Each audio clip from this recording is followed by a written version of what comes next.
Well, this time 9 years have gone by, friends. Summer 1913. Gradual changes in Grover's Corners. Horses are getting rarer. Farmers are coming into town in Fords. Everybody locks their house doors now at night. Ain't been any burglars in town yet, but everybody's heard about them. But you'd be surprised. Nothing changes much around here. This is an important part of Grover's Corners. It's up on a hilltop, a windy hilltop. Lots of sky, lots of clouds, often lots of sun and moon and stars.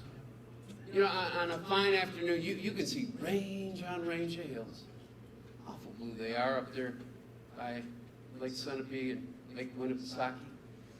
And farther up, if you got a glass, you can see the White Mountains in Mount Washington, where Conway, in North Conway is. And of course, our favorite mountain right here, where all those little towns around it, Jaffrey and East Jaffrey and Peterborough and Dublin. You know, the old stones over here are 1670, 1680. Strong-minded people. It's come a long way to be independent. You know, some people, they walk along here laughing at the funny words on the tombstones. They don't do any harm. And genealogists, they come up here from Boston, get paid by city people for looking up their ancestors. I want to make sure that they're daughters of the American Revolution or of the Mayflower. Yeah, I guess that don't do any harm either.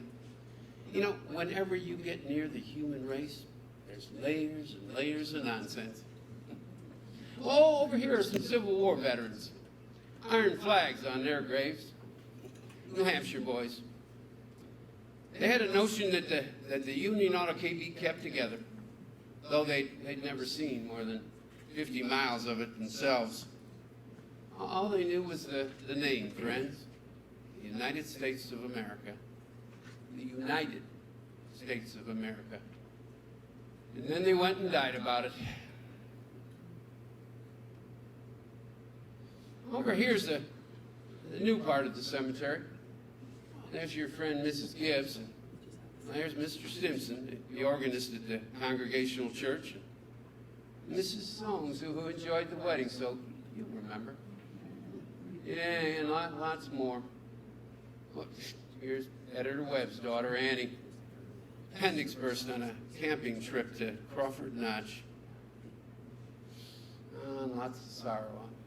Lots of sorrows have been calmed down up here. People just wild with grief brought their relatives up to this hill and then wail in time and sunny days and rainy days and snow. We're all glad they're up here in a beautiful place, and you know, we'll be coming up here ourselves when our fit's over. You know, there's some things that we all know, but we don't take them out and look at them very often.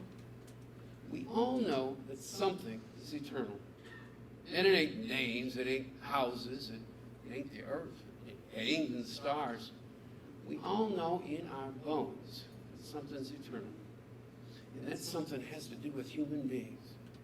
Now, all the greatest people ever lived have been trying to tell us that for 5,000 years. You'd be surprised how we're always letting go of it. We all know that there's something way down deep in every human being. Well, you know as well as I do that the dead don't stay interested in us living people for very long. Gradually, they lose hold of the earth. Well, the ambitions they had, the pleasures they had, the struggles they had, even the people they loved. Slowly they get weaned away from the earth. The way I put it, weaned away. And they stay up here while the earth part of them burns away, burns out. And slowly, during all that time, they slowly lose interest in Grover's Corners. They're waiting. They're waiting for something that they feel is coming. Something important and great.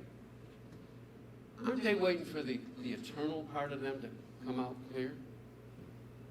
Well, some of the things they're going to say may hurt your feelings a little bit, but that's the way it is. Mothers and daughters, husbands and wives, enemy and enemy, money and miser. all those terribly important things just sort of grow pale around here. So, what is left when your memory's gone and your identity, Mrs. Smith?